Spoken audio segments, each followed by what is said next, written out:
te lo sei inventato anche tu? Alla fine sì. No, ma non l'ho inventato, l'ho ripreso. Dove l'hai rubato? L'ho rubato, sì. C'è un questo plagio, è reato, processo. processo. E quindi in realtà Skoll poi dopo viene sempre associato a Federico Goglio, quindi di conseguenza... Perché Skoll? Plagio. No, Skoll perché viene dalla mitologia nordica, c'è il lupo dalla mitologia... Si chiama Skoll? Si chiama Skoll. E che fa? Lui chiama sempre Jack il cane lupo. Era quello Jack lì, no? Pussy, sei femmina. Ma che fa Skoll? Ma dai, non è interessante adesso. No, abbiamo poco è tempo. È mitologia nordica. Nella mitologia. Ma sono tutti non chiamare più il cane lupo Fido, ma Skoll. Ma Skoll è nobile Skoll? in realtà. No, ma in realtà Skoll è uno dei due lupi che nel giorno, diciamo così, del giudizio azzanna la terra, da cui poi dopo riparte la vita da capo, insomma, nella lotta finale, la battaglia finale. Quindi non è una figura super positiva, sinceramente. Non è tanto positiva. No, però può anche avere un'accezione positiva, insomma, se lo si può vedere simbolicamente. No? Skoll vuole ricostituire il partito fascista? In realtà non ho un partito di riferimento, quindi come posso ricostituire una cosa? Hai capito? È difficile. Perché Skoll è ancora in fase di autodifesa. Io sono ancora in aula. C'è qui l'avvocato Procaccini. Noi scherziamo, che era con me, quindi noi scherziamo con Paolo Brigatti, con cui abbiamo parlato fino adesso delle sentenze, delle cose che sono andate avanti 10 anni. Uno dice: ma perché si mettono 10 anni a decidere su una cosa così importante?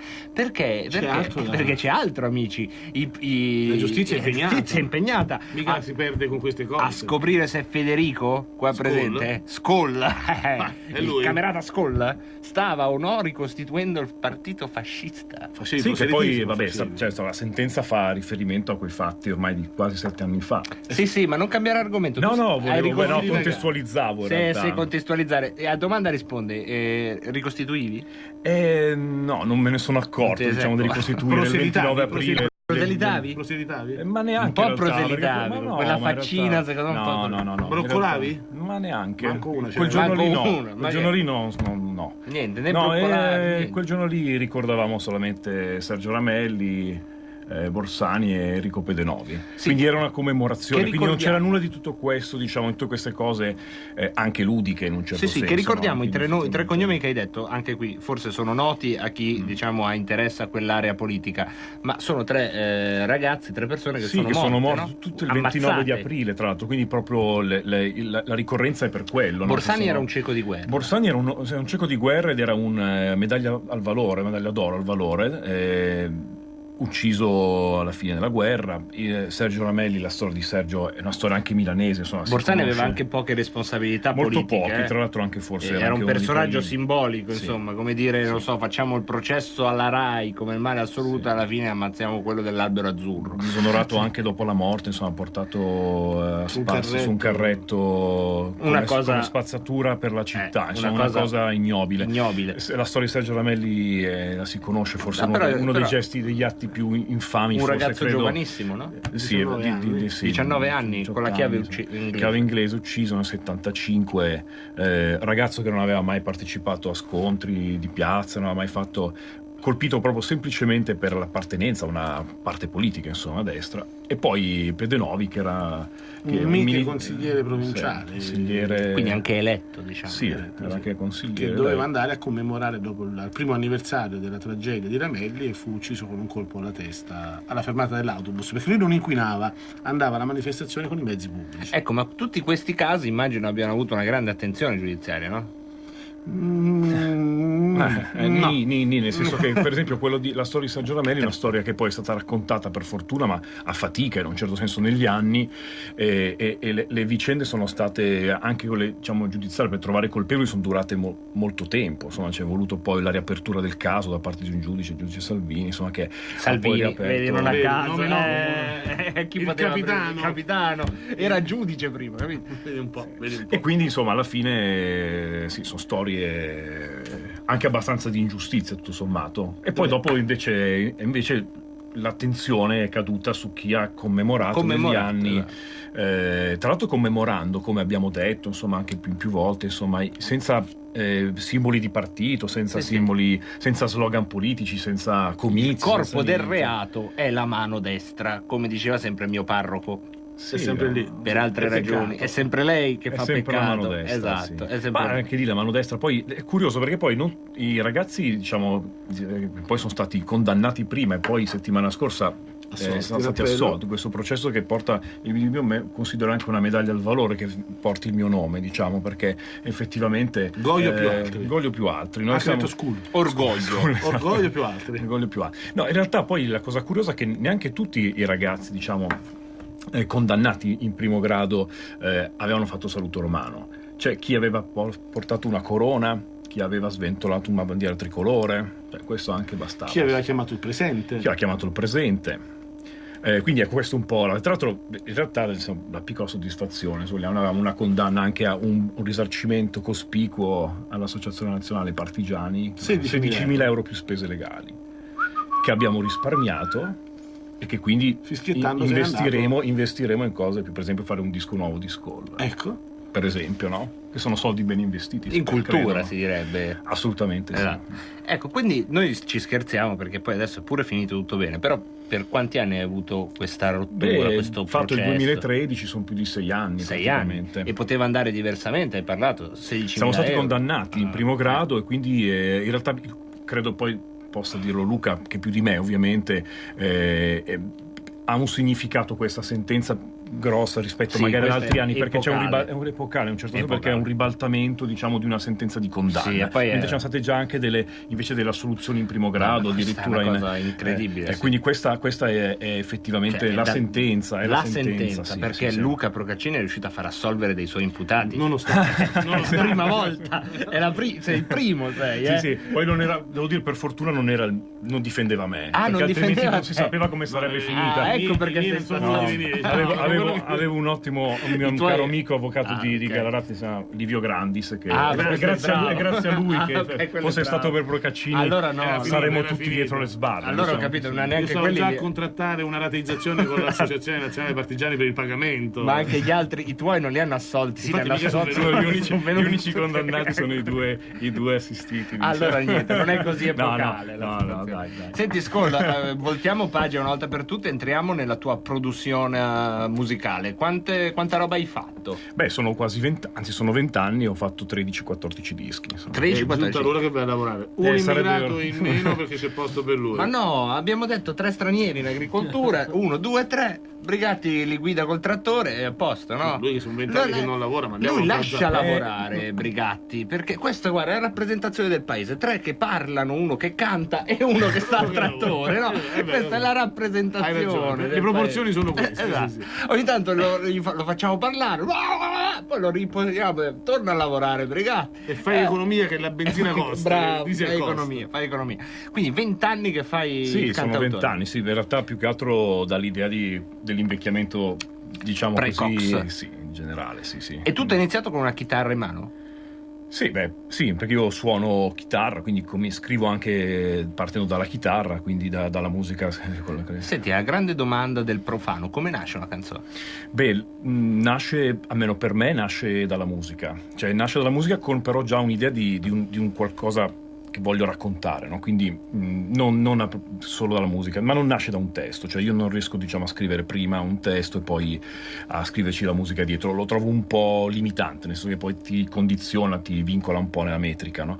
E quindi di solito ho un'idea, per esempio nell'ultimo disco che ho dedicato ad Annunzio, tutto dedicato ad Annunzio nella prima guerra mondiale a Fiume, avevo in mente delle cose da raccontare, no? Quindi partendo magari da un'idea, raccontare, non so, la marcia su Fiume, non su Roma, ecco. Attenzione,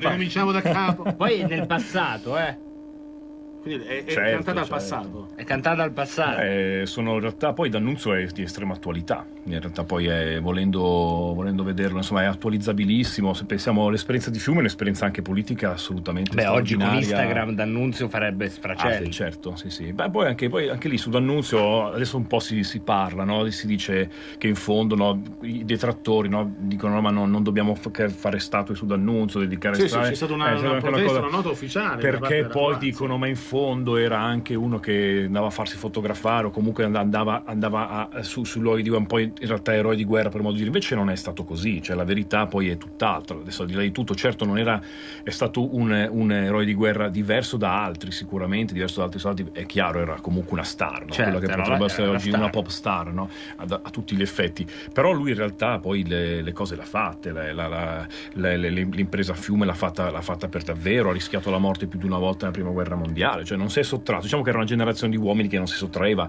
poi di fronte anche alle responsabilità, dopo aver detto, no, o scritto, facevano, un po' come i futuristi, ce ne sono morti tanti, no, nelle trincee della prima guerra mondiale, alla fine predicavano bene, però razzolavano anche bene, insomma, diciamo, non si tiravano indietro. Neanche predichiamo Io bene. direi che la sentiamo questa canzone, perché stiamo parlando di una canzone. Era il singolo di questo disco uscito un alla anno parte e mezzo tecnica fa. siamo pronti? La sentiamo.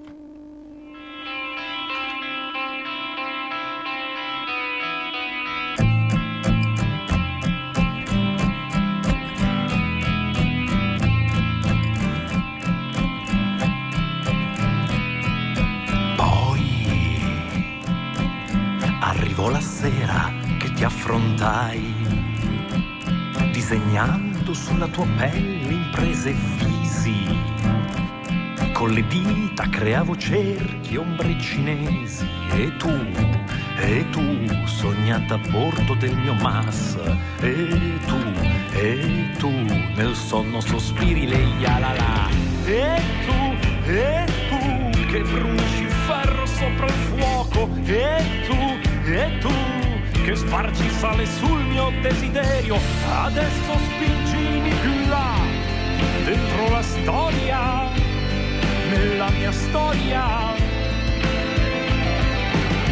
Adesso spingimi più là, io cambio la storia, io sono la storia.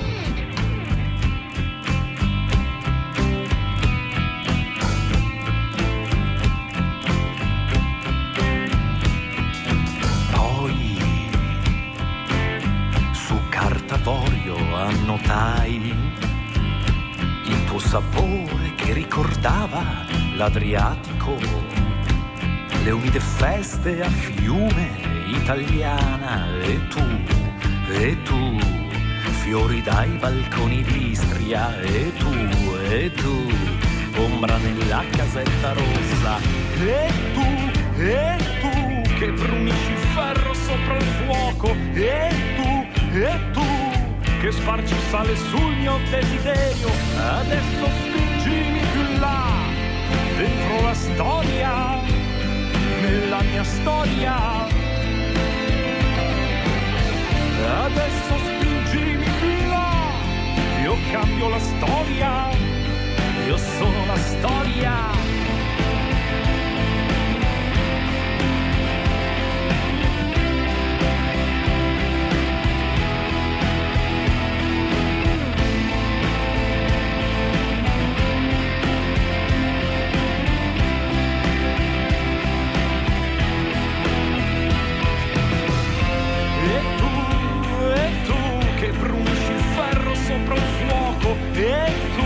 E tu, che spargi sale sul mio desiderio, adesso spingimi più là, dentro la storia, nella mia storia.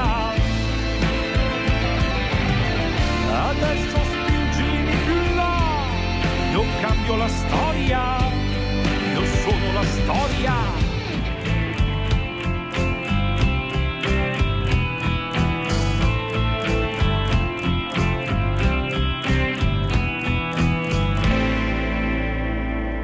Il rapporto di D'Annunzio con la storia, come se fosse una persona. No? Capito male? Ma no, non ho capito più che altro la domanda. Ho provato a dare una spiegazione al suo testo, Scolla. Perché poi il rapporto di D'Annunzio con le donne pure è importante. Ma che c'entrano le donne? Ho visto una gnocca nel video. Ma perché tu non sei diseducato? La canzone si ascolta, non si vede il video. No, però in realtà ha ragione, perché poi questa canzone sì, devo per forza ragione l'avvocato. Certo, ha ragione l'avvocato. Sempre ragione l'avvocato. Esatto. No, perché poi in realtà effettivamente questa canzone in particolare un po' racconta anche quell'aspetto lì, D'Annunzio, mentre poi ce ne sono altre magari un po' più La parte più erotica. Anche un po' quella, sì. Questa è un po' una canzone che racconta un po' il disco, un po' come riassunto, se vogliamo, che c'è dentro un po' la parte raccontata un po' della guerra, diciamo, ma anche quella si sa che D'Annunzio è un grande amatore. Senti, fare il cantautore da una prospettiva di destra o identitaria, usiamo il termine che preferisci, qual è poi la vera differenza? Perché alla fine i sentimenti umani però sono sempre quelli, insomma, uno si innamora, si incazza, sì, è vero, ma la gente muore, cioè le emozioni di fondo sono quelle. Sì, qual è vero. C'è una differenza? No, infatti guarda, per quello io dedico molta parte, diciamo, ho dedicato molta parte della mia discografia anche comunque a temi, tra virgolette, come dire, universali o umani, come dici tu. Quindi per esempio Canzoni d'amore ho raccontato anche tanto da questo punto di vista, però la differenza probabilmente è quella che poi in fondo quello è una tematica, no, della nostra vita, è una cosa che ci riguarda e che riguarda tutti, però non c'è solo quello, no? Quindi c'è anche il sesso, sì, c'è anche il sesso, che infatti racconta anche quello, no, e poi in realtà ci sono anche un sacco di temi. Per esempio sto scrivendo il disco, anche se sto già lavorando al disco nuovo, che sarà un disco anche molto sull'attualità. Per esempio ci sarà un pezzo sulle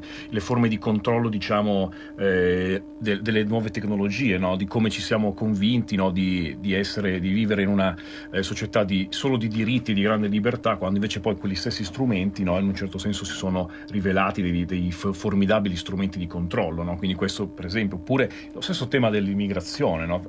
Ovviamente diciamo affrontato come può, credo, affrontarlo, insomma, un cantautore, insomma, quindi non in una maniera magari, di certo non per slogan, non per... Certo, è quello poi, no? Però ecco, sarà un disco, anche tra l'altro in 20 anni io non ho quasi mai dedicato molte canzoni all'attualità, o comunque più che all'attualità, diciamo, a cose della società di oggi, in un certo senso, anche se sono anche i pezzi magari più storici sono estremamente attualizzabili per una serie di ragioni, per i valori che ovviamente portano con sé, per una serie di... Però in realtà non ho mai toccato critica che ti fai di più mentre scrivi il testo e poi cancelli la frase e dici no, ma qua sono stato troppo? Beh, sicuramente è retorico. La retorica è assolutamente... È il rischio della destra, diciamo. Beh, è un rischio, sì, sicuramente di la là, destra ci casca un po' di più. Di qua la retorica. Ci casca un po' di più, sì.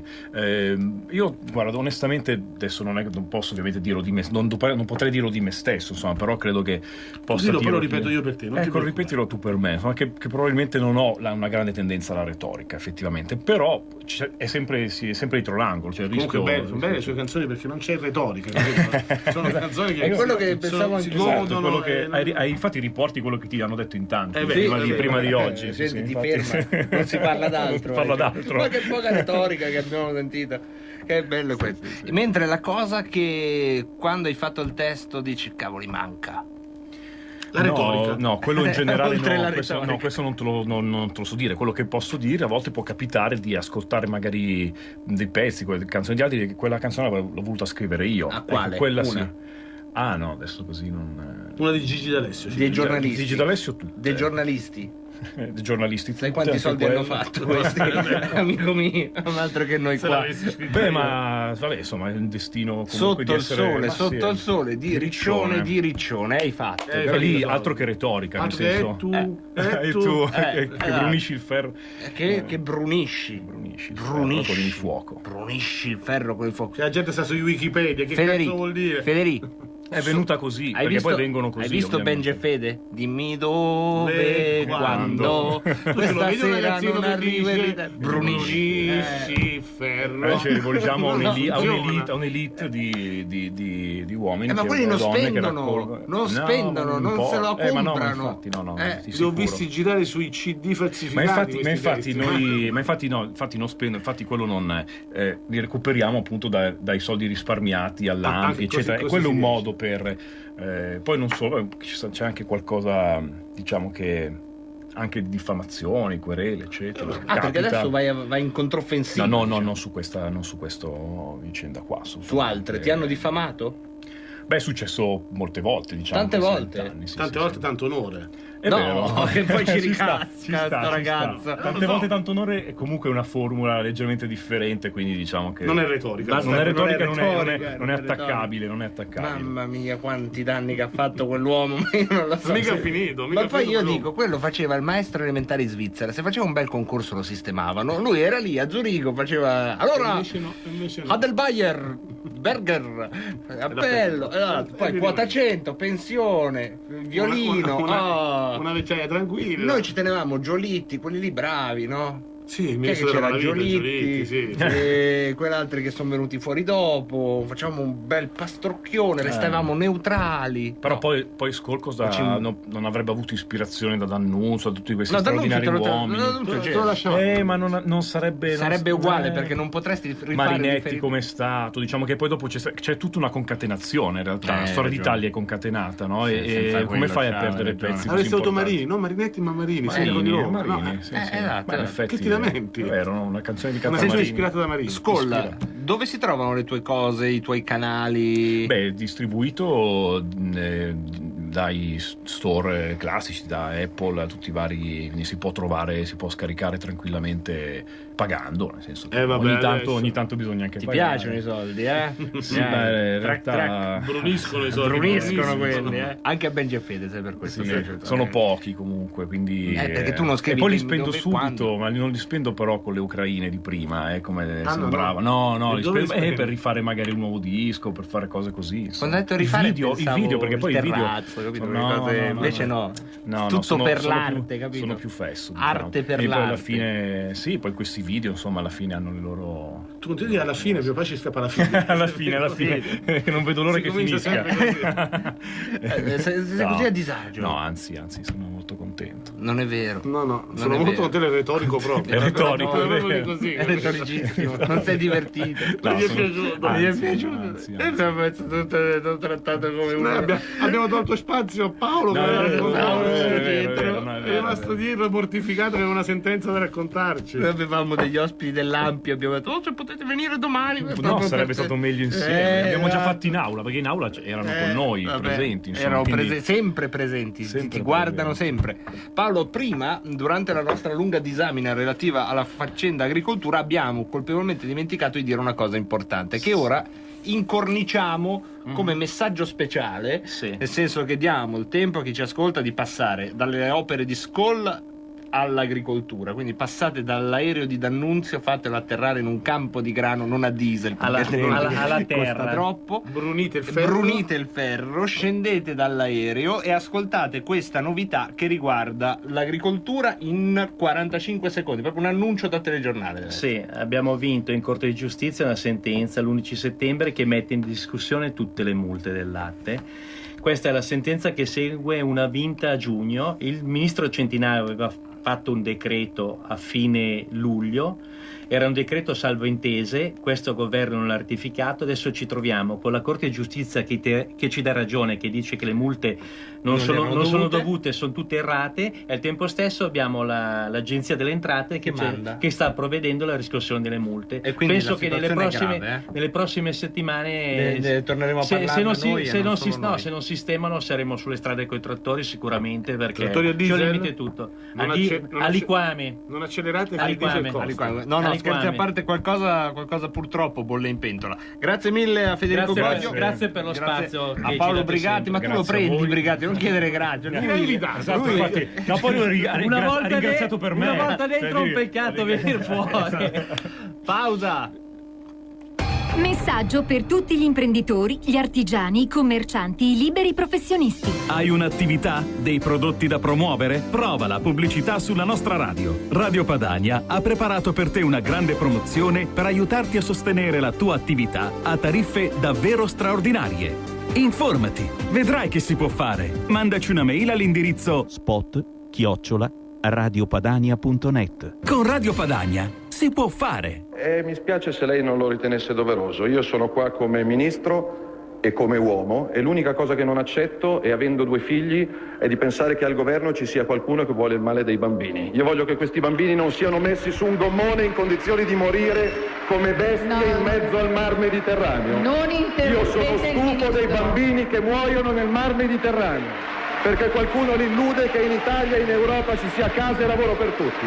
Sono stufo di questi morti di Stato. L'opinione sui migranti e sulla nave Aquarius di un intellettuale di sinistra, Edoardo Albinati, autore con Francesca Daloia di un libro 8 giorni in Niger. Queste le sue parole in occasione della presentazione del libro a Milano il 12 giugno alla libreria Red Feltrinelli di Galleria Vittorio Emanuele. Edoardo Albinati è stato il vincitore del premio Strega 2016 col romanzo La scuola cattolica, pubblicato da Rizzoli. Ha lavorato presso l'Alto Commissariato ONU per i rifugiati in Afghanistan e ha partecipato a una missione dello stesso UNHCR, l'Ufficio per i rifugiati in Chad. Ha lavorato per Radio 3 Rai alle Olimpiadi di Torino, ha esordito nella rivista Nuovi Argomenti. Dal 94 svolge anche attività di insegnamento all'interno del carcere di Rebibbia. Questa è la sua opinione sulla nave Aquarius. Io stesso, devo dire, con Realpolitik, di cui mi sono anche vergognato, ieri ho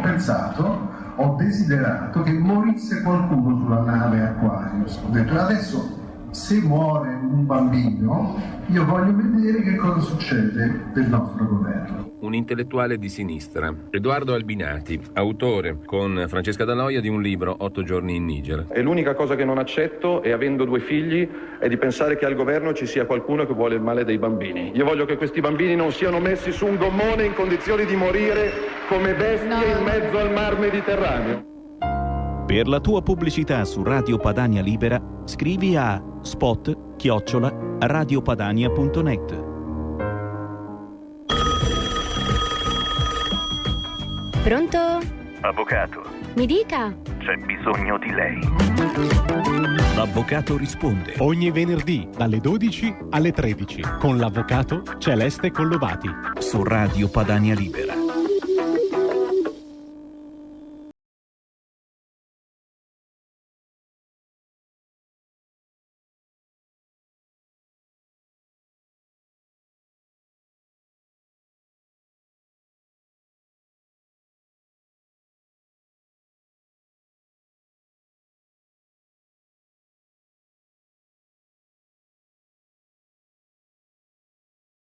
La Svezia è passata in vantaggio grazie al gol di Nils Lido, ma il Brasile non demorde e con la sua giovanissima stella Edson Arantes do Nascimento riparte. È proprio lui in mezzo a 3 uomini, il tunnel è solo davanti al portiere.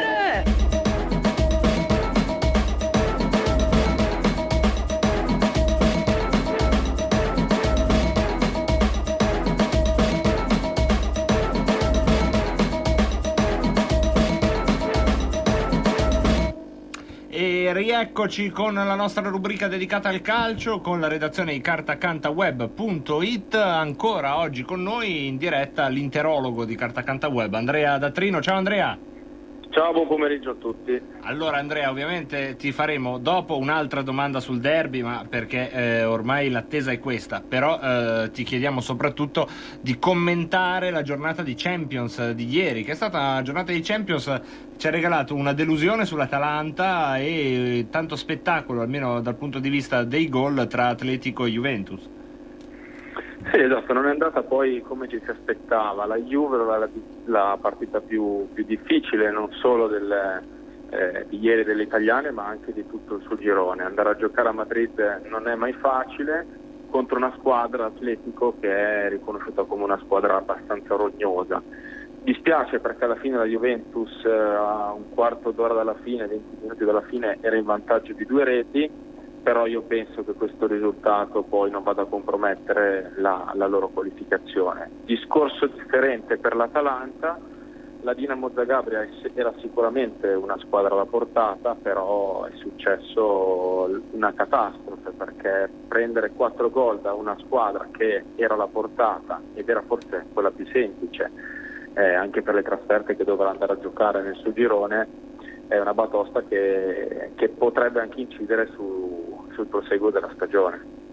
soprattutto dal punto di vista del morale, perché insomma steccare una partita di Champions ci può stare, soprattutto se sei l'Atalanta, e quindi per quanto si possa avere entusiasmo la stecca è dietro l'angolo quando non hai l'esperienza internazionale, però un 4-0 è veramente difficile da digerire.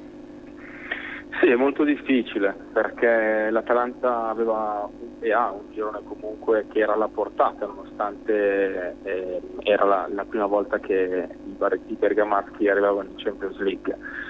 Lo ripeto, secondo me è una partita che può andare ad incidere anche moralmente sul proseguo della stagione, quindi l'Atalanta può rifarsi subito in campionato, non è una partita semplice. Però ecco, diciamo che come esordio era abbastanza morbida come partita, però poi non so se è stata una questione di sottovalutare l'avversario, come è stata preparata, però insomma ci si aspettava un risultato completamente diverso. Ecco, una partita nera, vedremo se si riuscirà a ribaltare, insomma comunque la Champions ha girone d'andata e girone di ritorno. La Juventus anch'essa rischia qualcosa, qualche scricchioria dal punto di vista morale secondo te, oppure era una gara difficile, il pareggio ci sta, insomma lì il problema dell'esperienza non si pone? Ma secondo me di scricchiolio morale no, secondo me potrebbe esserci qualche scricchiolio sulla fase difensiva. Non è la prima volta che la Juventus in questa stagione prende dei gol, ieri ne ha presi 2, tutte e 2 di testa, quindi su calci piazzati, quindi qualcosa deve ancora rivedere. Però la Juve è una squadra collaudata, forte, con giocatori importanti, quindi non credo che poi vada ad influire molto sulla testa dei giocatori, anche perché la prossima partita la Juventus la giocherà in casa contro l'Hellas Verona, quindi assolutamente alla portata e avrà modo di rifarsi. Allora andiamo infatti alla prossima di campionato. C'è il derby, ci hai già raccontato di una pre-gara, insomma, che vede le due squadre più o meno nella stessa condizione, forse l'Inter un po' più in difficoltà, quindi per la perversa logica del derby forse addirittura favorita, però insomma sarà una partita dove il pareggio sembra essere uno degli esiti più probabili. Spesso accade questo quando due squadre si incontrano con questo tipo di caratura. Che partita dobbiamo immaginare, Andrea? Io mi auguro che possa essere una partita aperta con tanti gol, anche perché negli ultimi derby, soprattutto di qualche anno fa, abbiamo visto tanti pareggi, però conditi da prestazioni non bellissime, anche perché da ambo le parti non c'erano i giocatori giusti, ossia non c'erano i giocatori che Inter e Milan meritavano di avere. Adesso la solfa è un po' cambiata, tutte e due stanno attraversando un momento un po' in difficoltà.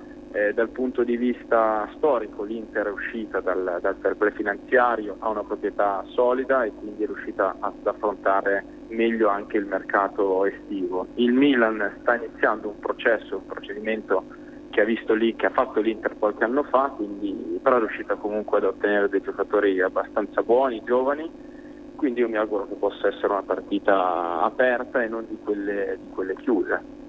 Queste le speranze, e poi ovviamente il campo dirà il resto, mentre dal punto di vista, diciamo, delle cose che già sappiamo, oltre al calendario delle altre partite, facci qualche Polaroid.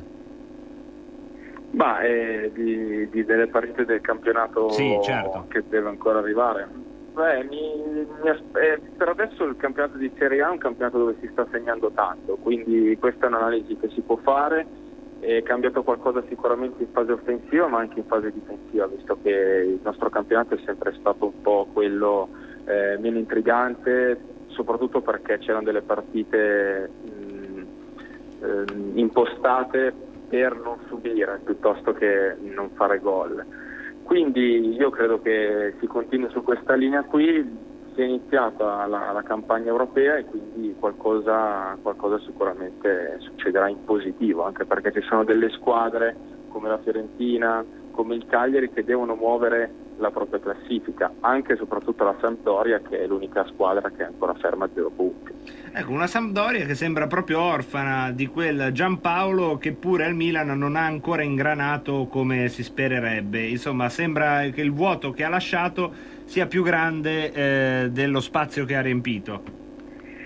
Sì, non solo l'allenatore, perché la Sampdoria ha visto anche qualche cambiamento nella propria rosa e credo che non abbia sostituito con dei giocatori all'altezza, quindi chi è partito, chi è arrivato non ha sostituito quello che è partito, e Quagliarella ha un anno in più, quindi non ci si può sperare che segni una caterva di gol come è successo l'anno scorso, però le assenze di Andersen in difesa o di Price in mezzo al campo si fanno sentire. In più appunto il cambio di allenatore, in più questa situazione societaria che non è ancora cambiata, perché Ferrero sembra che sia lì per cedere al gruppo Vialli, in realtà è ancora un po' tutto fermo, quindi sicuramente in campo e fuori dal campo le cose non stanno andando come si sperava.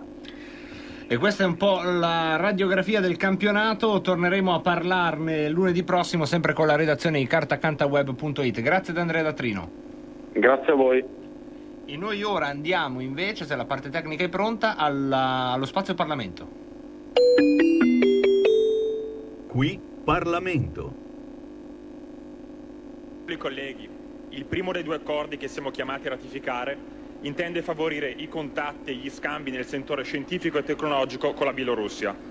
Le relazioni tra il nostro Paese e la Bielorussia sono ancora ad un livello molto basso e ci sono grandi possibilità di moltiplicare i contatti con questo Paese europeo.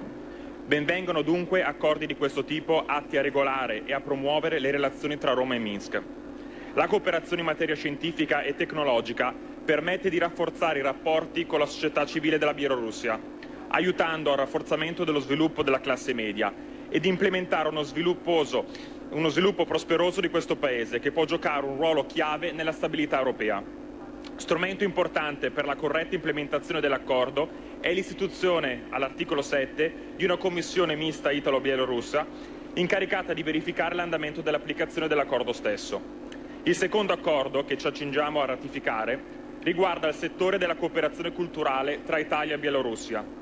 La cultura, l'arte, la moda e i prodotti italiani sono un punto di riferimento per i cittadini bielorussi. La cooperazione culturale, al pari di quella scientifico-tecnologica, sono la base di un ulteriore rafforzamento dei rapporti bilaterali.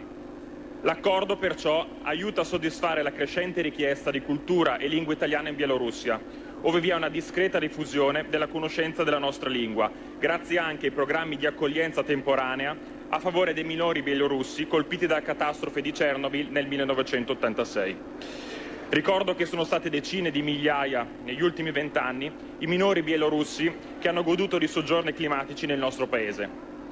Il gruppo Lega Salvini Premier voterà quindi a favore di questo provvedimento, perché crediamo che con questi accordi sia possibile imprimere una svolta in positivo ai rapporti diplomatici, economici e culturali tra Roma e Minsk. Allo stesso tempo, però, reiteriamo con forza la richiesta della presenza del Premier Conte in quest'Aula alla luce degli ultimi avvenimenti politici che stanno caratterizzando queste ultime ore, come hanno ricordato peraltro anche i miei colleghi. Grazie. Qui Parlamento. Ed eccoci tornati di nuovo con la nostra diretta, una rubrica tira l'altra come le ciliegie, e se siamo pronti passiamo anche alla rubrica delle fiestas.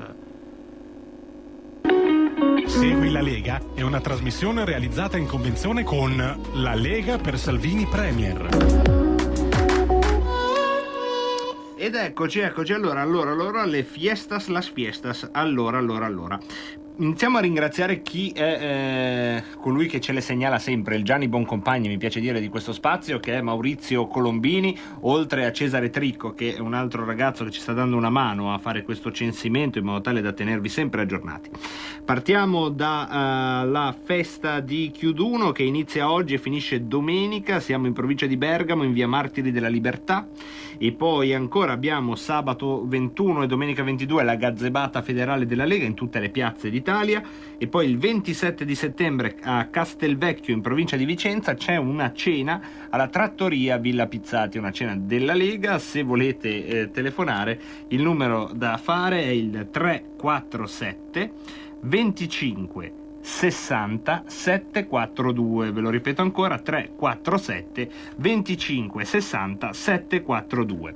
C'è anche da settimana prossima la festa della Lega a Nuvolera, siamo in provincia di Brescia, e domenica 29 settembre alle ore 21 in questa festa di Nuvolera interverranno Isabella Tovaglieri e Marco Zanni, che sono 2 eurodeputati della Lega. Ringrazio Alex da Salò per avercelo segnalato. Nuvolera, provincia di Brescia, da venerdì 27 a lunedì 30 in via Verdi 13. Tra gli ospiti già confermati domenica 29 sono i 2 eurodeputati Isabella Tovaglieri e Marco Zanni.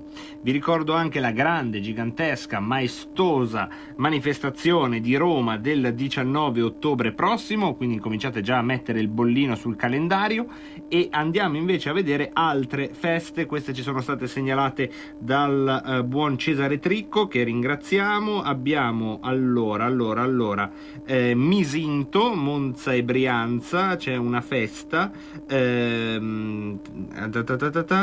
ma quando è? Nel fine settimana, questo fine settimana a Misinto, Monza e Brianza, poi a Giaveno in provincia di Torino, a Traversetolo in provincia di Parma e ad Adria in provincia di Revigo. E ancora queste sono le principali feste che sono segnalate. Andiamo a vedere insomma se c'è qualcosa in più. La festa appunto a Rovigo, come ad Adria, scusate, siamo in provincia di Rovigo ovviamente, e poi quella di Chiuduno di cui abbiamo già parlato, e questo fine settimana, come detto, la Gazzebata. Ecco, la Lega in piazza a Misinto, domenica 22 settembre, il bar apre alle 17, il ristorante alle 19, sono in piazza della chiesa di San Bernardo, frazione Cascina Nuova, e la festa della Lega delle sezioni dell'Alto Groane, Ceriano Laghetto, Cogliate, Lazzate e Misinto, e il menù prevede ragù di cinghiale, pasta casereccia, hamburger, trippa, stracotto d'asino, missultin, patate fritte e polenta, insomma niente male. Ancora andiamo a vedere se ce ne sono altre. Sì, c'è la festa provinciale della Lega di Parma, sabato 21 e domenica 22 di settembre alle ore 20:30 presso l'agriturismo Bella Ripa, Castione de Baratti a Traversetolo. Ci saranno gli esponenti locali, i consiglieri regionali, parlamentari dell'Emilia Romagna, ma anche l'onorevole Guido Guidesi, il senatore Alberto Bagnai. Sabato 21 Guidesi, domenica 22 Alberto Bagnai. Per info e prenotazioni, per quanto riguarda Traversetolo ci vuole la prenotazione, vi do questo numero. Ovviamente siamo in provincia di Parma, quindi dovrebbe essere baricentrica anche a più zone, trattandosi di una posizione diciamo ottimale per l'afflusso di persone. 329 60 33 459, ripeto 329 60 33 459 per prenotarvi alla festa della Lega di Parma, festa provinciale, sabato 21, domenica 22 settembre 2019 presso l'agriturismo Bella Ripa, Castione de Baratti a Traversetolo. Andiamo anche alla festa della Lega di Giaveno, di cui vi parlavo, è domenica 20 settembre, piazza Operatori di Pace a Giaveno, ci sarà Riccardo Molinari in serata. Ovviamente tutte le sere sarà attivo il servizio bar ristorante, cucina, politica, musica e sport. Presto avremo anche le altre notizie, però il 20 c'è sicuramente Molinari a Laveno. Queste sono le principali feste sui territori. Vediamo se ci avete mandato qualcos'altro.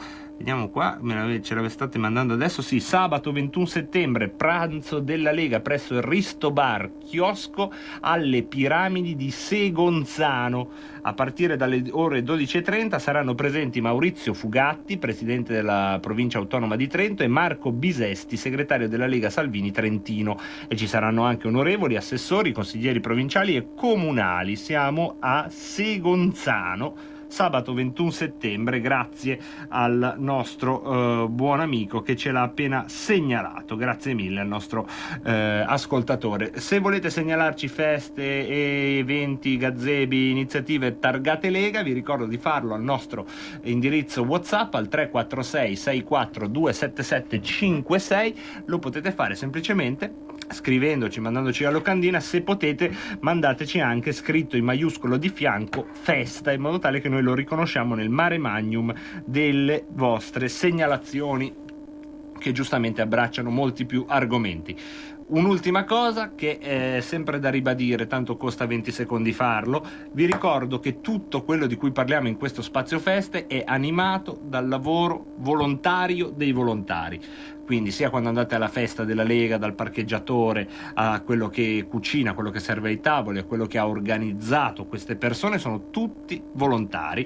E soprattutto, in special modo, quando vediamo un numero di telefono, anche quello è un numero di telefono di un volontario. Quindi, se essere gentili ed educati deve essere la norma nella vita, abbiate per cortesia un supplemento di gentilezza, educazione e disponibilità quando contattate i volontari che organizzano la cena, la festa, il pranzo, il gazebo, o quando avete a che fare con i volontari che vi servono ai tavoli, che cucinano e che ovviamente lo fanno per passione e per amore. E non è giusto, e sarebbe anche proprio fuori luogo nel senso proprio del termine, pretendere prestazioni e livelli che non sono propri di una festa, sono invece giustamente appannaggio di realtà professionali, che la Lega non è. Quindi questo noi lo ribadiamo sempre, ci teniamo, benché molto spesso non ce ne sia bisogno, ma è anche questo un modo per rendere grazie e onore a tutte le persone che, come vedete, continuano ad animare il calendario degli eventi targati Lega. Segui la Lega è una trasmissione realizzata in convenzione con la Lega per Salvini Premier.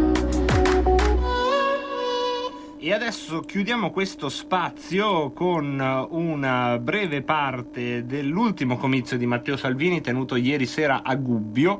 Lo facciamo per fare un po' il punto della situazione abbastanza aggiornata, perché aggiornata appunto a ieri sera, ne sentiremo una breve parte, e poi nell'ultima frazione di Rebelotta apriremo le linee su tutti i temi, sia quelli toccati durante la trasmissione, sia quelli toccati da Salvini, sia quelli che troveremo noi nella attualità.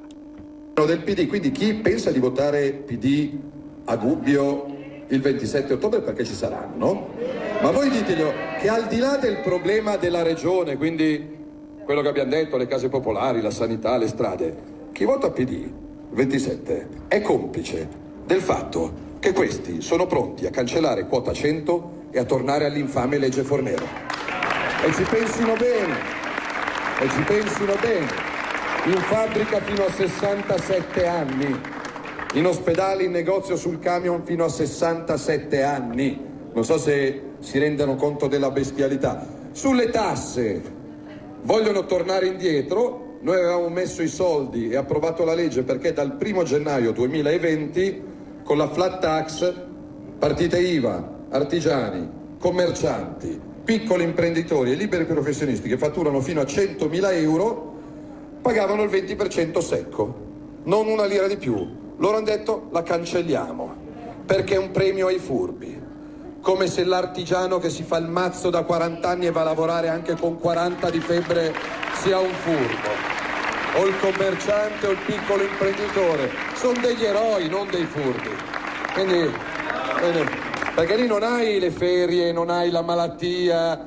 Lì se vai a lavorare, lavori, se non vai a lavorare, e non è che puoi regalare i redditi di cittadinanza in giro per Gubbio a chi passeggia. Non è così che si prepara il futuro del paese, regalare assegni, no? Quindi io vi posso dire che noi a livello nazionale non gliene faremo passare una. L'ho detto al giornalista delle Iene che c'era fuori, che è anche simpatico, mi fa...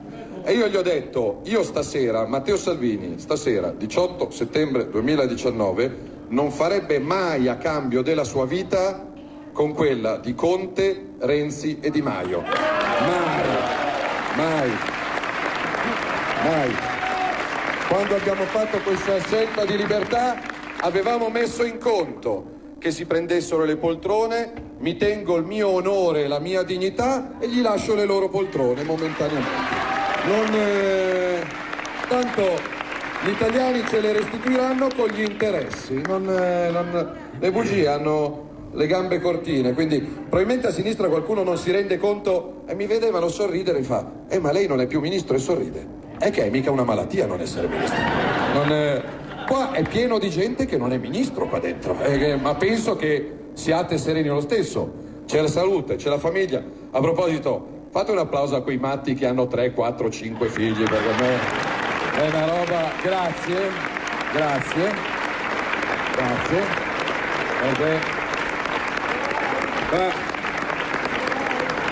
Stiamo a parlare, dobbiamo lasciare ai nostri figli un'Umbria più bella, ma se i figli li fa qualcun altro, però bisogna anche aiutarli, gli umbri, a fare dei figli, perché se non c'è un posto di lavoro fare il figlio è difficile. Io chiedo, e voi sappiatelo, perché noi le cose le diciamo prima, poi se uno le condivide ci sceglie, se uno non le condivide sceglie un altro.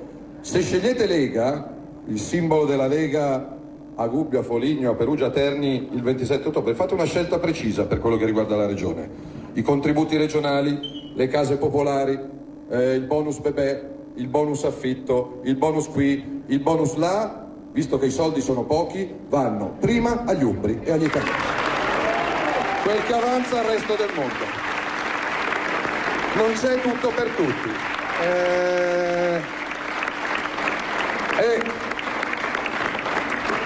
Adesso se mi sentisse la signora razzista, ma com'è? Ma è una roba veramente, son tarati. Ma perché se io faccio l'esempio, ma non occorre un ingegnere, se io sono padre, ho un figlio e ho un panino e mio figlio mi dice: papà, ho fame, papà per favore non mangio da 2 giorni, ho fame, e io ho solo un panino, uno normale cosa fa? Va dal vicino e chiede al vicino: scusi, lei, suo figlio ha fame? Sì. E lui, che è generoso, dà il panino al figlio del vicino. Mio figlio, secondo voi, mi prende per generoso o per cretino? Cioè, quando avrò panini per tutti, girerò per Gubbio e distribuirò panini per tutti. Se a Gubbio ho una casa popolare e governo la regione, faccio un regolamento in base al quale quella casa popolare va a un cittadino italiano. Punto. Residente a Gubbio da 10 anni. Poi attenzione, residente a Gubbio da 10 anni, siccome siamo nel 2019, per me l'ultima delle cose interessanti è il colore della pelle. Io intendo come italiani mie sorelle e miei fratelli, anche coloro che sono arrivati da 10.000 chilometri di distanza, pagano le tasse, portano rispetto e mandano i figli a scuola. A me non interessa se uno è bianco, è nero, è giallo, è verde, fucsia. È questa è l'ipocrisia, perché gli unici veri razzisti, ce lo diciamo sottovoce nel 2019, sono quelli di sinistra, per cui ha più diritto l'ultimo arrivato rispetto a chi è qui e soffre qui da 50 anni. Quello è razzismo. Quello è razzismo contro gli italiani. Perché quanti vostri genitori o nonni sono emigrati da Gubbio e dall'Umbria in passato per andare in Europa a lavorare? Ma qualcuno gli dava 30 euro al giorno, vitto, alloggio, cappelli. È questo. Per questo quando ma Salvini, anche gli italiani sono emigrati in giro per il mondo. Amico mio, nessuno gli regalava niente e andavano a spaccarsi la schiena per lavorare nelle miniere. Non andavano a spacciare droga ai giardinetti a Gubbio o in piazza Perugia in stazione a Terni. E sono due robe diverse. Quindi vi chiedo, tornando qua, 39 giorni. La vittoria non dipende tanto da me. Una signora arrivando qua mi ha detto: Salvini salva l'Umbria. No, c'ho il cognome che Salvini salva, quindi. Però no, io sono un piccolo e umile strumento, però i protagonisti siete voi. Io posso parlare di Umbria quando vado in televisione. Ieri sera ero su Rai 3 dalla Berlinguer, è quello che posso impegnarmi a fare. E da qui al 27 ottobre, qualunque domanda mi facciano, io esordisco dicendo: viva l'Umbria. Così, a prescindere.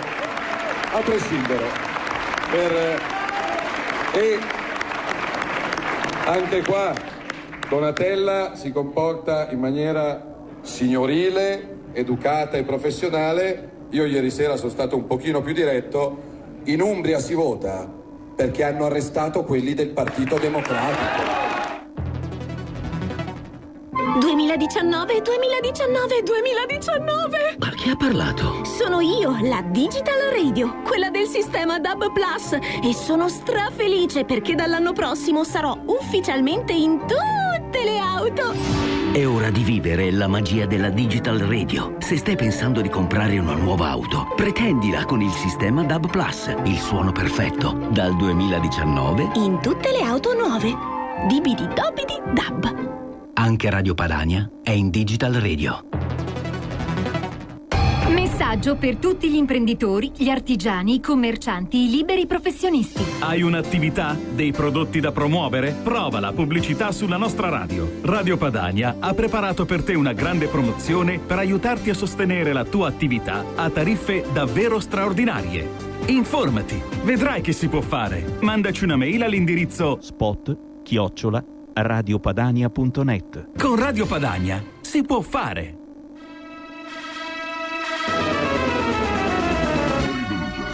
Tanto vale farsi pagare. Non dategli ascolto.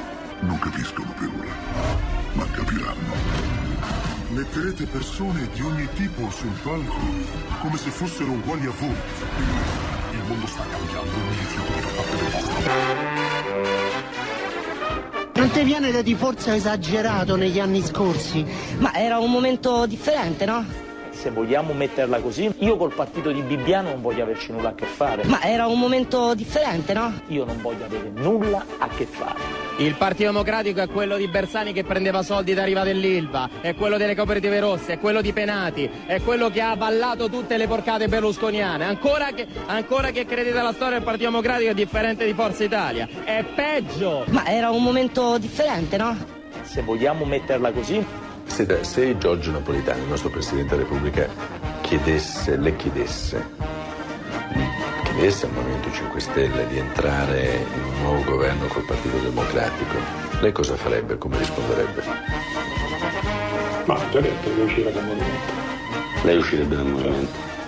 Ma era un momento differente, no? Non crede più nessuno a questo partito che ha impoverito l'Italia. Se vogliamo metterla così. Che metteremo fine al business dell'immigrazione. Metteremo fine al business dell'immigrazione che è cresciuto a dismisura sotto il mantello della finta solidarietà. Ma era un momento differente, no? Tu rappresenti le banche, i poteri forti.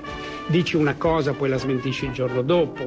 Tu sei una persona non credibile. Benissimo. Quindi Perfetto. Qualsiasi cosa dici non è credibile da parte mia e da parte nostra. Tu sei una persona buona che rappresenta un potere marcio che noi vogliamo cambiare totalmente. Beppe, mai andare al governo senza le elezioni. Mai andare al governo senza le elezioni. Mai andare al governo senza le elezioni. Ma era un momento differente, no? Ah, non mi avrò mai fatto una domanda sulle alleanze, che strano. Ma io credo veramente, ora, con il massimo rispetto, io credo di aver risposto a questa domanda forse 1 milione di volte. Allora, per essere ancora più chiari, i giorni in cui il Movimento 5 Stelle non succederà mai, si dovesse alleare con i partiti responsabili dell'istituzione dell'Italia, io lascerei il Movimento 5 Stelle. Ma era un momento differente, no? Io vedo in questo PD un atteggiamento ancora più subdolo di quello di Renzi. Con questo PD io non ho nulla a che vedere. Con questo PD io non ho nulla a che vedere. Oggi io non vedo un dialogo col PD di Zingaretti, ma proprio nei fatti. È un PD che si occupa di privilegi, che è coinvolto in tutte le inchieste di corruzione sulla sanità, Calabria, Umbria, i soldi degli italiani che finiscono in corruzione. Questo è il PD che io vedo. Ma era un momento differente, no? Nessuno vuole sedersi al tavolo con Renzi. Sto sentendo online tante persone che mi scrivono: ti prego, non sedetevi al tavolo con Renzi, adesso sarebbe un errore madornale. Qui nessuno vuole sedersi al tavolo con Renzi. Ma era un momento differente, no? Questi del Partito Democratico non è che vogliono ripulirsi, il loro obiettivo è che noi un giorno diventiamo come loro. Se vogliamo metterla così, se votate questa piovra, poi non vi lamentate più. Non ti viene da di forza esagerato negli anni scorsi? Ma era un momento differente, no? Siamo tornati in diretta, come sempre le parti più interessanti sono fuori onda e cercheremo di copiarle e incollarle di qui a qualche minuto, perché apriamo le linee per l'ultima parte della puntata di oggi al 0266 20 35 29. Adesso provo a replicarvi anche la chiacchierata che è nata proprio mentre sentivate il jingle con Pierluigi Pellegrin. Stavamo commentando allora il filo diretto eccetera eccetera e c'è questa notizia, tre poliziotti indagati per aver fatto salire il figlio di Salvini sulla moto d'acqua. Non uno, non due, tre poliziotti indagati.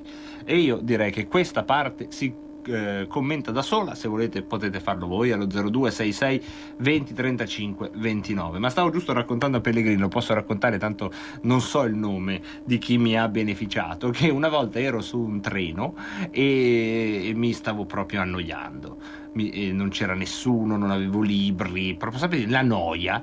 Arriva il capotreno a chiedermi i biglietti, do il biglietto e così il fanciullo che è in me chiede al capotreno: senti, tanto treno mezzo deserto, mi fai vedere la sala, cioè mi fai andare in cabina di pilotaggio? Il capotreno, preso bene, contento, dice sì, vieni in cabina di pilotaggio. Io posso dirvi di avere non solo visto la cabina di pilotaggio, ma io ho guidato con di fianco, fortunatamente uno che lo sa fare, ma mi ha fatto muovere a me il treno dalla stazione, cosa che io ho depennato dalle cose da fare nella vita, ma che se fosse stata insomma interessata la magistratura probabilmente anche lì è uno scandalo incredibile, insomma. Non lo so, io la vedo così, però sapete, siamo Radio Padania, siamo anche una fonte di parte, perché se fosse stato il figlio di Renzi magari voi potreste immaginare che noi saremmo qua a dire l'hanno fatto salire. Io posso avere la coscienza a posto di non aver mai parlato della famiglia né di Renzi né di Beppe Grillo, famiglie che mi sembra abbiano anche grane ben peggiori, quindi mi posso permettere di dire questa cosa guardando me stesso allo specchio. Poi da qui a chiedervi di credermi o aderire a quello che dico ne passa, e fortunatamente non è tra le mansioni a me affidate. Tra le mansioni a me affidate c'è quella invece di fare il torero delle vostre opinioni allo 0266 20 35 29. Se volete le linee sono aperte per intervenire in diretta su tutto quello di cui abbiamo parlato in trasmissione. Abbiamo parlato delle quote latte, della tassa sui trattori, sostanzialmente una patrimoniale sui trattori, perché questo vuol dire far pagare di più la benzina agli agricoltori, sui trattati di cosiddetto libero scambio con il Canada, con il grano, con i glifosati che arriva sulle nostre tavole. Abbiamo parlato anche con un cantautore che è stato processato per aver fatto una commemorazione di un ragazzino ammazzato con una chiave inglese. Abbiamo parlato con questo cantautore anche di cultura, diciamo, alternativa alla tendenza, diciamo, più egemonica della cultura, quella che, diciamo, anima il Salone del Libro di Torino, per usare un riferimento nella storia recente, no? Che è stato protagonista di grandi polemiche sul libro Intervista a Salvini. Quindi si può fare, se volete, una riflessione su questi temi, come si può fare una riflessione sugli accordi di cui abbiamo sentito parlare nello spazio Parlamento o sulle ultime novità della politica. Scegliete voi cosa cogliere da tutto quello che vi ho detto. Prendiamo la prima telefonata. Pronto? Pronto, ciao. Ciao, benvenuto in diretta. Marcello da Forlì. Ciao Marcello, benvenuto. Ciao Marco. Io mi volevo riallacciare un attimo a quello che era l'inizio trasmissione, che hai anche fatto cenno adesso, riguardo ovviamente ai trattori, l'elettrico, benzina eccetera. Allora, è tutto un mega imbroglio, nel senso che bisognerebbe senz'altro potete fare quello che potete, nel senso che approfondire un argomento così anche complesso non è semplice, lo so, però l'elettrico è un'immensa grande bufala, perché c'è la Cina che per sopperire a un settore automotive che fosse in concorrenza con già tutto un settore europeo che è maggioritario nelle quote di mercato, ovviamente doveva studiarsi qualche cosa di differente, ma l'elettrico inquina molto di più rispetto a quelli che sono gli attuali moderni motori delle auto, e ovviamente la vedo difficile che si riescano a fare dei motori elettrici per i trattori, come dicevate, ma pensiamo alle navi. Ora, la globalizzazione che ha alzato in maniera esponenziale il traffico marittimo, quindi navi e soprattutto anche aerei che vi ricordo mi pare vadano a cherosene molti e comunque vanno a fare un vapor up in quota che contribuisce molto all'inquinamento, perché poi questo defollowa con l'umidità e le piogge. Quindi parlare di elettrico bisognerebbe sapere prima di tutto che per fare le batterie si vanno a inquinare con arsenico, cadmio, nickel, le falde acquifere. In più ci vogliono dei minerali che si trovano in Sud America, in parte in Asia e molto in Africa. Ultimamente, non mi ricordo il nome, ma c'è questo minerale che è un minerale nuovo, insomma, che è stato trovato, che ha una capacità veramente alta di rendita elettrica e che la Cina si è accaparrata tutte queste zone di Africa e queste miniere, per cui è chiaro che se uno parla di elettrico bisogna che sappia cosa implica tutta la filiera dell'elettrico, e la vedo difficile, come dicevo prima, muovere non solo dei trattori ma dei camion, delle navi, degli aerei con l'elettrico. Ora possiamo raccontarlo finché vogliamo, ma il globalismo inquina molto più, e soprattutto per l'agricoltura, visto che si parlava di trattori, l'agricoltura, se ognuno facesse quello che è in grado di fare e producesse non autarchia ma per sé quello che maggiormente riesce a produrre, poi il resto, l'eccedenza, quello lo vende, lo esporta e fa scambio, ma non vedi il perché uno debba far girare del grano o del mais per tutto il mondo per poi fare una vendita commerciale su ogni singolo paese. Grazie mille, insomma uno dei temi, come vedete, che necessiterebbe sempre più spazio. Se volete però potrete prendere il filo di questo argomento, così come ovviamente si possono toccare tutti gli altri della giornata. Fin qui ho messo la nota politica, ma non scamperemo. Italia Viva, il nuovo partito di Renzi, a quota 41 parlamentari. Grazie al segretario del PSI Nencini e al PSI, per l'appunto, Renzi fa il gruppo autonomo in Senato. Il PD ovviamente, secondo i sondaggi, sconta il calo, c'è una lieve emorragia di consensi verso Renzi, e Bersani insomma incomincia a ragionare di una nuova identità della sinistra. Probabilmente all'uscita di Renzi e dei renziani potrebbe potrebbe fare da contraltare il rientro da sinistra. E poi una polemica che però la dice lunga su come stanno i nostri consumi, su come stanno le nostre aziende. La Coca-Cola si è comprata l'Urisia e Slow Food ha interrotto la collaborazione con il marchio di bibite per Italy, e dice filosofie diverse. C'è il tema ovviamente delle filosofie, ma c'è anche il tema di un'azienda americana che si compra un importante marchio che deve tutto all'Italia. Prendiamo una telefonata. Pronto? Pronto? Sì, eccoti qua, benvenuto. Eccolo qua. Ciao, sei sopravvissuto alla puntata, bene a saperlo. No, più che altro sono sopravvissuto a tutto il pippone che hai fatto adesso. Quale? Quello sull'Orisia? Vuoi fare un rutto finale? No, ma figurati. Più che altro era la questione di che stavi parlando, di quella specie di roba che sta facendo lì Renzi. Sì, ecco, te l'ho fatto dire a te perché sennò me ne veniva fuori un insulto. Non ti iscrivi? Non ti iscrivi? Per fare il 42esimo disoccupato? Cercano il 42esimo, niente? Il 42esimo disoccupato, ma te sei matto? Ma niente. Dai. Ma poi scusa, lo dicevo l'altro giorno a Cainarca, no? Ma non hai capito che è tutta una messa in scena quella lì, che praticamente lo hanno appoggiato perché come dicevo, no? Il banco di prova è l'Umbria propriamente, no? E sentivamo anche prima il discorso di Matteo, no? Sostanzialmente.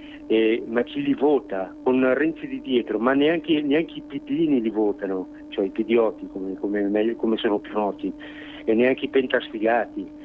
Ma come sei populista, stai cercando di fare il Pagani della settimana.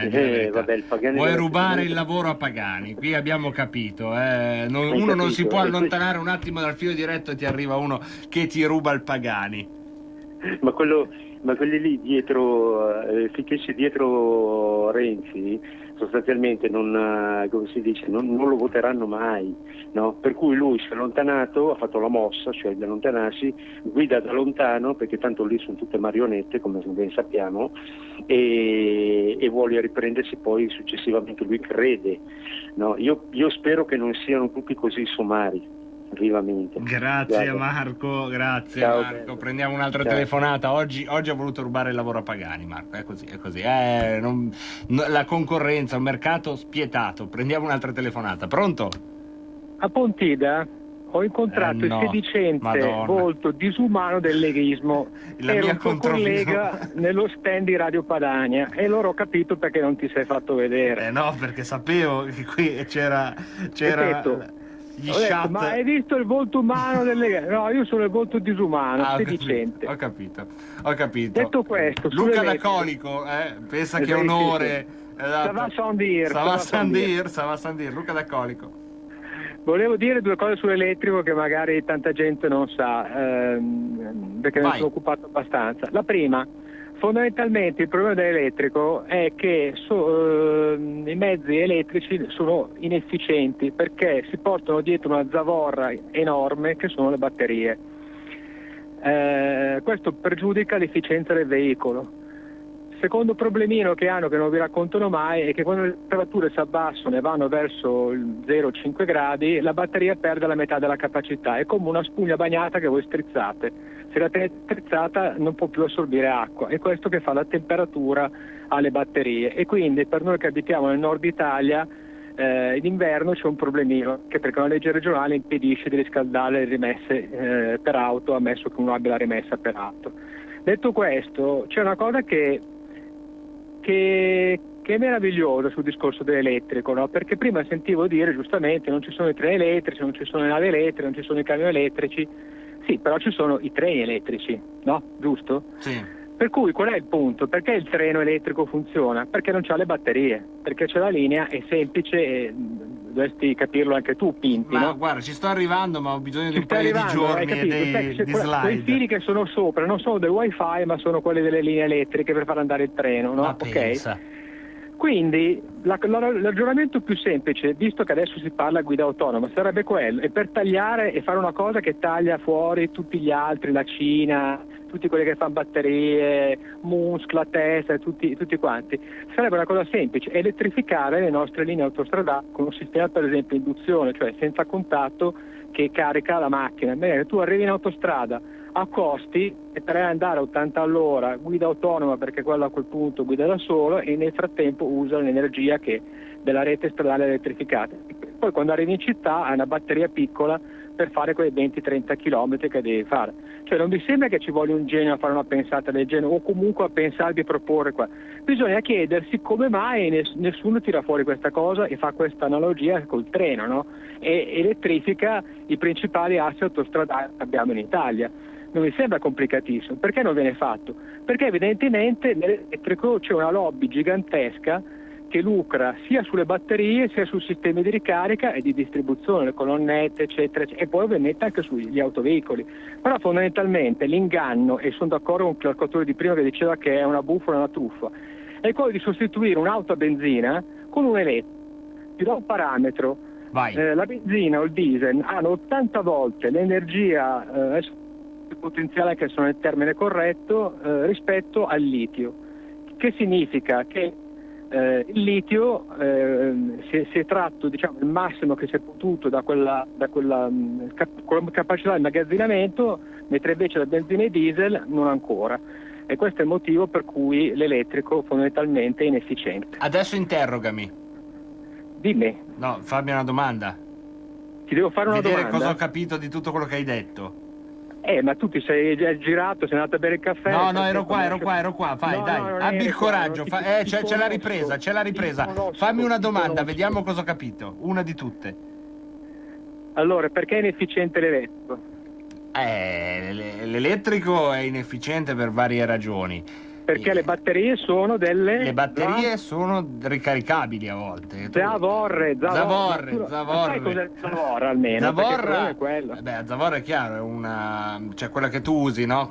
Dopo che hai messo tavola, se tipo c'è vento... Ma Tinti, guarda che stai toccando delle vette di ignorantismo che pensavo che solo Di Maio potesse arrivare a tanto. E pensa che non mi devo neanche impegnare, pensa. Ma mica sarai la tessera 2 di Viva Italia Viva tu, La 42 sono, perché attenzione, guarda che qua è un... E tu ridi, ma è un partito in crescita, Luca. Stai paura. Cresce come un brufolo. Esatto, bravo, però cresce. Grazie a Luca D'Acolico. Grazie a Luca D'Acolico e al suo abbroccio. Ci è piaciuto l'abbroccio? Avevamo una telefonata che aspettava dopo Luca D'Acolico.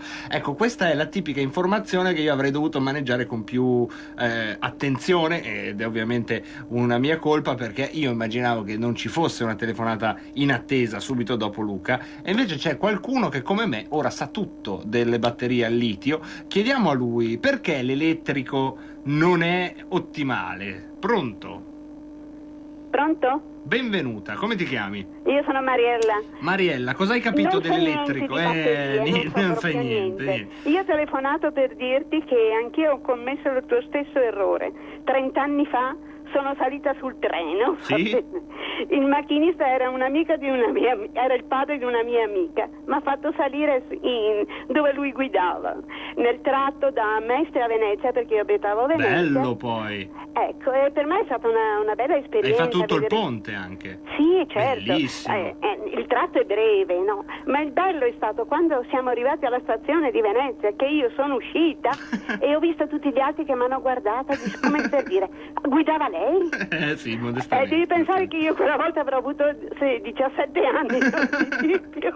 Vedi, a 17 anni già guidavi i treni, vedi. Vedi un po', ecco, bene, allora io dovrei essere indagata. Indaghiamoci. Ecco. Grazie della bella testimonianza, Mariella. Ecco, tanto per dirti che non sei il solo. Non sei il solo, un popolo di santi navigatori e ferrovieri, possiamo dire. Grazie Mariella, un abbraccio, prendiamo un'altra telefonata. Pronto? Sono Marco da Mantova, ciao Pinti. E a te l'editoriale conclusivo, Marco. No, semplicemente volevo fare un'aggiunta che mi sembra sia sfuggita al bravissimo ascoltatore D'Acolico. Semplicemente che tutto il sistema legato all'auto elettrica, che chi ha come sponsor? Le grandi compagnie petrolifere, da quelle statunitensi a quelle francesi fino ad arrivare alla Cina e all'Arabia Saudita, che stanno finanziando tutta questa cosa, a tant'è che hanno addirittura messo in piedi un'associazione internazionale proprio per il sostegno all'energia verde e allo sviluppo dell'auto elettrica. Questo cosa vuol dire? Vuol dire che non si occupano soltanto di dare i soldi, hanno persino creato delle strutture, quindi delle aziende, che hanno il compito di andare a scavare nella terra per andare a cercare tutti i materiali importanti per la costruzione di queste batterie ecologiche. Non hanno ancora pensato come smaltirle, perché non si sa come smaltirle, però intanto il business è mostruoso, perché oltre al discorso delle miniere c'è anche tutta la struttura legata alla logistica per la produzione e la distribuzione di tutti questi materiali. Quindi è un enorme business, enorme, veramente enorme. Ciao Pinti, grazie. Grazie a Marco da Mantova. Noi andiamo verso la conclusione di questa nostra puntata insieme. Un grande grazie a tutti quelli che ci hanno scritto, non ultimo Giorgio, Stefano e Sandro. Grazie a tutti e tre.